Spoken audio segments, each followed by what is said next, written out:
Donc, pour la fonction partie entière sous la forme canonique, les paramètres jouent un rôle par rapport à la fonction de base.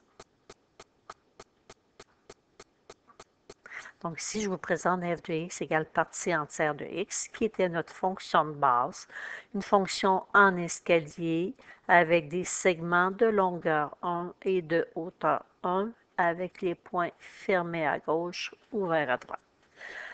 Donc ici, je regarde, le nombre qui est devant mes crochets, c'est mon paramètre A. Dans le deuxième, f de x égale 0,5 partie entière de x. Mon paramètre A est de 0,5. Et dans la troisième règle, f de x égale 2 partie entière 2 fois partie entière de x. Donc, f de x égale 2 fois partie entière de x. Le A vaut 2. Si on regarde les trois graphiques, ben dans les trois, la longueur du segment n'a pas bougé. Donc, dans ma partie entière, c'était toujours x dans les trois règles.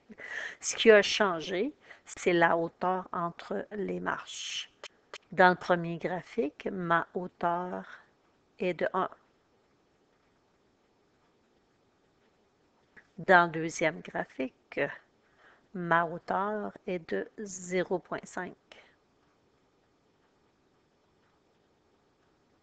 Et dans le troisième graphique, ma hauteur, donc ma distance en deux marches consécutives, elle est de 2, ce qui correspond au paramètre A que l'on retrouve dans les règles. Un A de 1, une hauteur de 1. Un A de 0,5, une hauteur de 0,5. Un A de 2, une hauteur de 2. Fait que la hauteur entre deux segments horizontaux consécutifs correspond au paramètre A. Paramètre B. Paramètre B se retrouve dans les crochets avec le X. Fait que si je regarde, mon B vaut 1. Le nombre devant le X, c'est 1. Mon B vaut 0,75. Dans f de x égale partie entière de 0,75 fois x. Dans f de x égale partie entière de 5 fois x, ben mon B vaut 5. Dans chaque règle, le coefficient, le nombre qu'on retrouve devant le crochet, c'est 1. C'est ce qui explique que la distance, la hauteur en deux sommets consécutifs dans chaque graphique, elle n'a pas changé, c'est 1. Ce qu'on remarque, c'est que la longueur des segments a changé. Dans le premier graphique, on voit qu'on a un segment de longueur 1. Dans le deuxième, la longueur est plus grande que 1. Puis dans le troisième, ma longueur est vraiment petite. Donc la longueur, elle est donnée par 1 divisé par, en valeur absolue, la valeur du paramètre B. Mon paramètre B valait 1. 1 divisé par 0,75 en valeur absolue, ça me donne 1,3 périodique. Donc, c'est pour ça que j'ai plus que 1. Ici, j'ai 1 divisé par mon paramètre B qui est 0,2. Donc, pour 1 unité, j'ai besoin de 5 segments.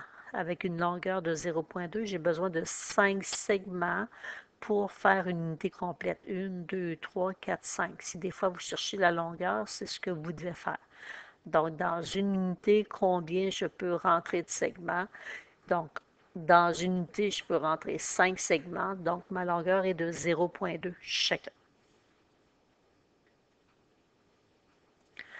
Maintenant, pour déterminer la croissance et la décroissance en ayant les règles des fonctions, bien, si A et le B sont de même signe, vous allez avoir une fonction qui est croissante. Comme ici, le nombre devant la partie entière, le A, c'est 1. Puis à l'intérieur, devant le X, vous avez votre B qui est 1. Donc, c'est pour ça qu'on a une hauteur entre deux segments consécutifs de 1, puis des segments de longueur 1.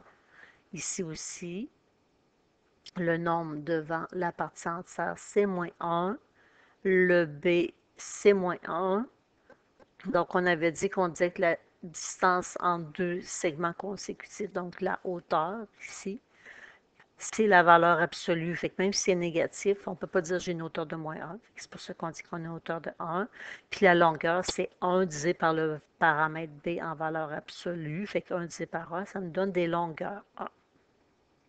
La différence, c'est la position. Les deux cas, c'est des droites croissantes, c'est une fonction croissante, mais la position du point fermé n'est pas située à la même place. Donc, le point fermé, il est à gauche parce que le B est positif et il est ici. Le point ouvert, il est à gauche parce que le B est négatif. Pourquoi ça fait ça? C'est que le paramètre A fait subir une réflexion par rapport à l'axe des X au graphique. Fait que le segment qui est en haut, si je lui fais faire une réflexion, ben, il va se retrouver une unité plus bas. Celui-ci va se retrouver 2 unités plus bas.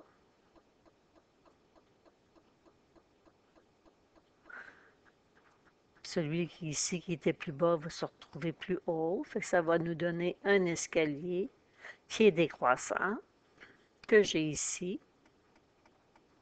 Celui-ci, paramètre A négatif, qui a fait subir à ma fonction de base une réflexion par rapport à l'axe des X. Le paramètre B, qu'est-ce qu'il fait? Il fait subir une réflexion, mais par rapport à l'axe des Y. Fait que mon segment qui est ici, qui touche là, à mon axe des Y, fait que le point ici qui est à une unité, ben, il va se retrouver, si je fais mon image, il va se retrouver ici. Fait que le point ouvert ne bougerait pas, mais le point fermé se retrouve à une unité plus haut. Ce segment ici, le point ouvert était à une unité de mon axe des Y, mais mon point fermé va se retrouver à 2. Fait que le B négatif fait subir une réflexion par rapport à l'axe des Y. C'est pour ça qu'on a un escalier avec des points ouverts à la gauche. Donc ici, c'est le graphique que j'obtiens. Donc le A fait subir une réflexion par rapport à l'axe des X et le B par rapport à l'axe des Y. Donc, un A négatif me donne un escalier qui est décroissant, mais parce que je lui fais faire une autre réflexion, je me ramasse avec un escalier qui est croissant. Donc, B négatif, ouvert à gauche. B positif, fermé à gauche. La fonction va être décroissante si les paramètres A et B sont de signe contraire. Donc, même chose que j'ai dit tantôt, là, le paramètre A fait faire une réflexion du graphique de base, le graphique qu'on avait ici, et en faisant subir une réflexion au graphique de base, au lieu d'avoir un escalier qui est croissant, je me ramasse avec un escalier qui est décroissant. Et le paramètre B fait subir une réflexion par rapport à l'axe des Y. Donc, tout ce qui est à droite va se ramasser à gauche, mais inversé. Fait que le point ouvert qui est à droite va se ramasser à gauche.